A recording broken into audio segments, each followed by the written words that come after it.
മുഖ്യമന്ത്രി പിണറായി വിജയൻ തന്നെ ഏറെ വിശ്വസിച്ച വെള്ളാപ്പള്ളി നടേശൻ പിണറായിക്ക് പണി കൊടുക്കാൻ പോവുകയാണ്. ശബരിമല സ്വർണ്ണപ്പാളി വിവാദം നിയമസഭയിൽ കത്തിപ്പടരുമ്പോൾ വെള്ളാപ്പള്ളിയുടെ നീക്കമാണ് പിണറായിയെ ഇപ്പോൾ കൊടുക്കാൻ പോകുന്നത്. ഇതാ നിയമസഭാ സമ്മേളനം തുടർന്നു കഴിഞ്ഞു. നിയമസഭയിലും സർക്കാരിനെതിരെ ശക്തമായ ആയുധമാക്കാൻ പ്രതിപക്ഷം ഒരുങ്ങിക്കഴിഞ്ഞപ്പോൾ അതിന് പിന്തുണയുമായി എത്തുന്നത് പിണറായി വിജയന്റെ വിശ്വസ്തനായ വെള്ളാപ്പള്ളി നടേശനാണ്. വിശ്വാസ പ്രശ്നത്തിൽ സർക്കാരിനൊപ്പം നിന്ന വെള്ളാപ്പള്ളി നടേശനും സർക്കാരിനെ പൂർണ്ണമായും പ്രതിരോധത്തിലാക്കി UDFനെയും BJPയെയും പോലെ തന്നെ ഈ വിവാദത്തിൽ CBI അന്വേഷണം ആവശ്യപ്പെട്ട് കഴിഞ്ഞിരിക്കുകയാണ്. പിണറായി വിജയൻ ഞെട്ടിത്തെരിച്ചിരിക്കുന്നു. അതായത് ആഗോള അയ്യപ്പ സംഗമം വഴി വിശ്വാസ പ്രശ്നത്തിൽ സർക്കാരിനുണ്ടായ മേൽക്കൈയാണ് പുതിയ വിവാദത്തോടുകൂടി പൂർണ്ണമായും നഷ്ടമായിരിക്കുന്നത്. നമുക്കറിയാം, കാണാതായത് ശബരിമലയിൽ സമർപ്പിച്ച് സ്വർണമാണ്.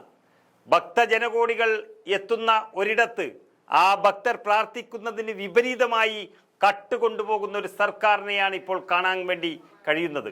അതുകൊണ്ട് തന്നെ പിടിച്ചു നിൽക്കലും പറഞ്ഞു നിൽക്കലും വലിയ പ്രയാസമാണ് സർക്കാരിനെ സംബന്ധിച്ചിടത്തോളം.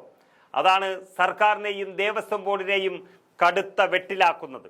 വിവാദ നടപടികളെല്ലാം ഉണ്ടായത് ഇടത് സർക്കാരിൻ്റെയും ഇടത് ബോർഡുകളുടെയും കാലത്താണ് എന്ന് മലയാളികൾ മനസ്സിലാക്കി കഴിഞ്ഞു. സ്വർണം കട്ടുവെന്നും അത് സ്വർണ്ണക്കടത്താണ് എന്നും അയ്യപ്പന്റെ സഹായത്തിൽ കണ്ടെത്തുമെന്നുറപ്പായപ്പോഴാണ് അയ്യപ്പ സംഗമം നടത്തിയിരിക്കുന്നത്. പക്ഷേ പിണറായി വിജയൻ എന്ന മുഖ്യമന്ത്രി ഇങ്ങനെ കള്ളക്കടത്ത് നടത്തിയതിൽ നിന്നും ഒരിക്കലും രക്ഷപ്പെടാൻ പോകുന്നില്ല. NSSന്റെ സുകുമാരൻ നായർക്ക് അധികം വിവരമൊന്നുമില്ല. തൻ്റെ കുടുംബം ചില പ്രശ്നത്തിൽ കുടുങ്ങുമ്പോൾ കൊടുത്ത പിന്തുണ മാത്രമാണിത്. അദ്ദേഹത്തിൻ്റെ സ്വയം രക്ഷയ്ക്ക് വേണ്ടി പിണറായി വിജയനെ താങ്ങിയെന്ന് മാത്രമേ ഉള്ളൂ. വളരെ വിശാലമായ നായർ സമുദായം ഇതിനൊന്നും കൂട്ടുനിൽക്കില്ല എന്ന് വളരെ ഉറപ്പായി കഴിഞ്ഞു. അങ്ങനെ ആഗോള അയ്യപ്പ സംഗമം വഴി NSSനെ അടക്കം കൂടെ നിർത്തി കിട്ടിയ മേൽക്കൈയാകെ പോകുന്നുവെന്നാണ് ഇടതുമുന്നണിയുടെ ഇപ്പോഴത്തെ അടക്കം പറച്ചിൽ തന്നെ. സ്വർണ്ണപ്പാളി വിവാദമാണ് നിയമസഭയിൽ ഇനി കത്താൻ പോകുന്നത്. ഈ സമ്മേളന കാലത്ത് സ്വർണ്ണപ്പാളി വിവാദം സഭയിൽ അടിയന്തര പ്രമേയ നോട്ടീസായി വന്നെങ്കിലും അനുമതി കിട്ടിയിരുന്നില്ല. പുതിയ വിവരങ്ങൾ മലവെള്ളപ്പാച്ചൽ പോലെ വരുമ്പോൾ ഇന്ന് മുതൽ പ്രതിപക്ഷത്തിന്റെ തുറുപ്പിച്ചിട്ട് പിണറായി ഭരണത്തിൽ നടന്ന സ്വർണ്ണമോഷണം തന്നെയാണ്. അത് വെറും പിണറായി വിജയന്റെ ഓഫീസിൽ നടന്ന പഴയ സ്വർണ്ണമോഷണം പോലെയല്ല.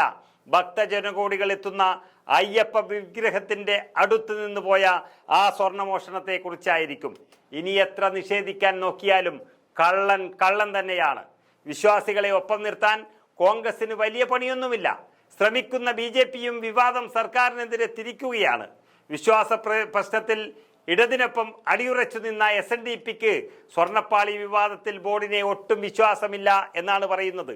അവരും ആവശ്യപ്പെട്ടിരിക്കുന്നത് കേന്ദ്ര അന്വേഷണം തന്നെയാണ്. അങ്ങനെ ആഗോള അയ്യപ്പ സംഗമത്തിൽ സമദൂരം വിട്ട് ഇടത്തോട്ട് ചാഞ്ഞ NSS സ്വർണ്ണപ്പാളി വിവാദത്തിൽ മൗനം തുടരുന്നത് പിണറായി വിജയന് കൊടുക്കാനുള്ള എട്ടിൻ്റെ പണിയാണ്.